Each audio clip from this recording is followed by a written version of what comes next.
Hey guys, Neomis here. Now I know it's been a while since I've done a video like this, done a few live streams, but haven't done one like this. But we gotta talk about the game. Arsenal versus Aston Villa at home. Arsenal lose 3-0. I'll be giving my thoughts on that. And what's next for Arsenal going forward? Who messed up, but how can we improve? Can't always be negative, but how can we improve? But until then, leave your thoughts below. Please remember to subscribe to the channel. It does help the channel out, and check also my other content, which should be somewhere on the side depending on how this comes out. But yeah, now let's get started.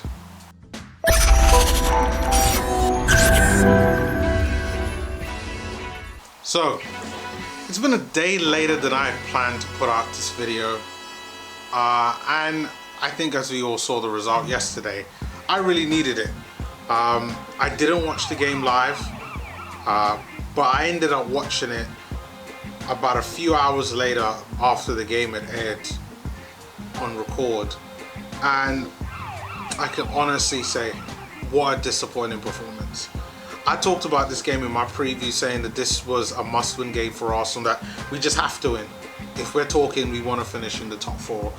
And when I mean top four, I'm talking by the end of the season. And I did the calculations that we need to finish on 80 points to be in that top four comfortably. And with a loss like that, and as emphatic as that, 3-0, not 1-0, where you can say, oh, you know, maybe we were unlucky. 2-0, maybe it was just a bad day. But 3-0 against Aston Villa, I mean, it was terrible. And then the fact that Aston Villa had a goal ruled as offside in the first minute. Shocking performance.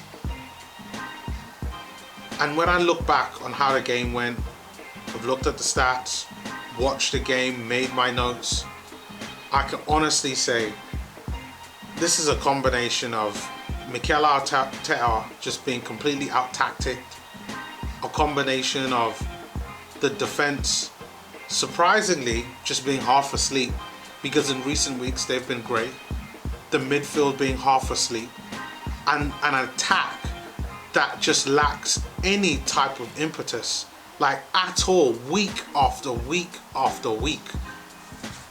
How many times have we got to be talking about Lacazette?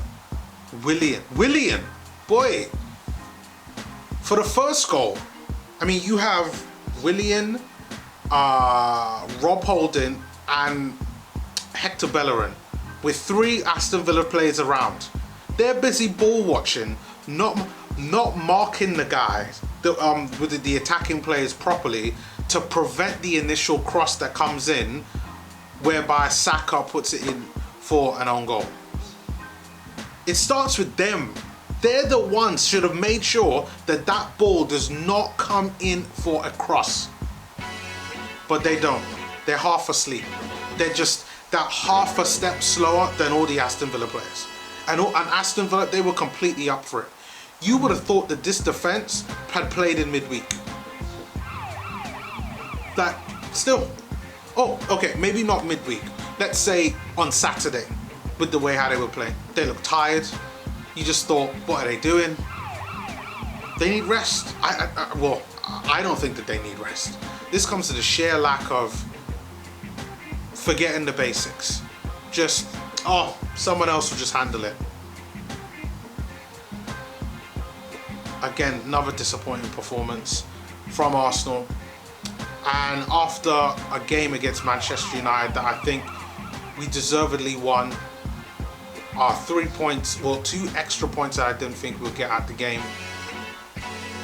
And now we've dropped 3 points for me, where I'm like, it just completely disrupts any of the good that we did in that United game by getting a loss here. Like, it really does. Like, I'm so disappointed by that.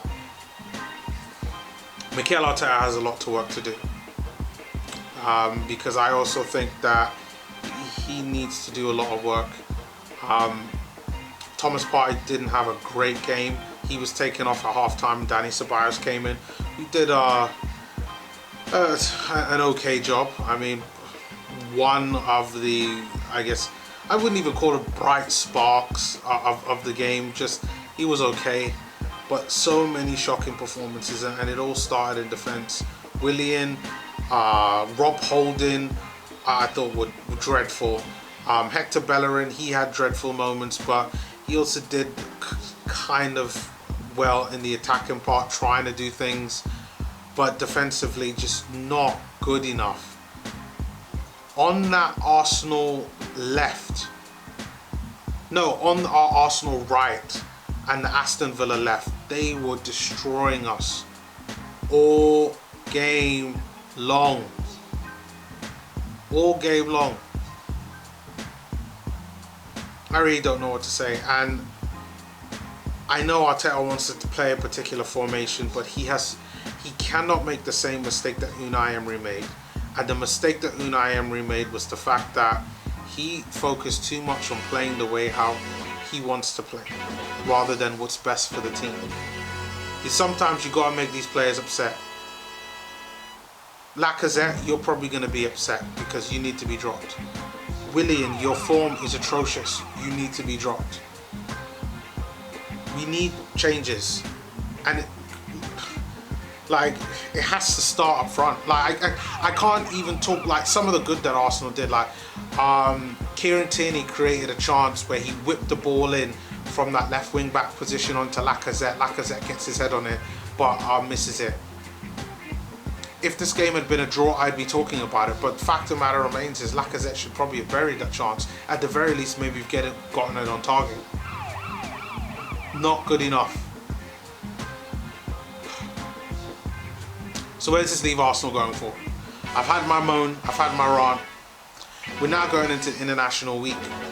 We have got to regroup. We've got to try something new. We got to do something different.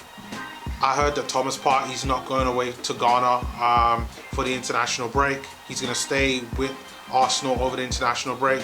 Try to bed in, try to get some type of form going. I don't think he was that bad, but just he made some mistakes. On top of El Nene, he made a couple of mistakes as well, but not as bad as the defensive mistakes that Arsenal made. Like all three of the goals were because Arsenal didn't have the right shape or weren't doing the basic stuff throughout the game. Now Arsenal didn't do enough to win this game. Even if they did all the defensive stuff right, they did not do enough in order to win this game. I want to make that absolutely clear before anyone in the comments say, but oh well, you know, if Lacazette had scored it, like no, that was one chance. Like Pepe for me probably has to start. I'm not a big fan of his, but he does give you something different. And right now, when Willian is playing as bad as he is, play him. I'm being absolutely serious now. Maybe even instead of a 3, maybe you put as a 2 and then a number 10 as the 3rd. Maybe that's an option. Maybe like an Aubameyang and a Pepe for me up front with a Saka behind. Or you could even put that in a 3. I mean, it doesn't really matter. But what needs to happen is something needs to be different. Because we've got a run-in that, yes, is a bit easier compared to other teams like Spurs. But we've got to improve. And I need to see improvement. We as the fans need to see improvement. The manager, I'm definitely not the one to say that this is the manager should be out, and I'm nowhere near that. I want to make this clear, but Arteta needs to improve. Let's see what happens the next game. I'll be doing my preview sometime next week around this time, according to that game. But yeah, disappointing performance, guys. Let me know your thoughts on this. I'm sure you all are still a bit salty about it, and I'll see you all next time.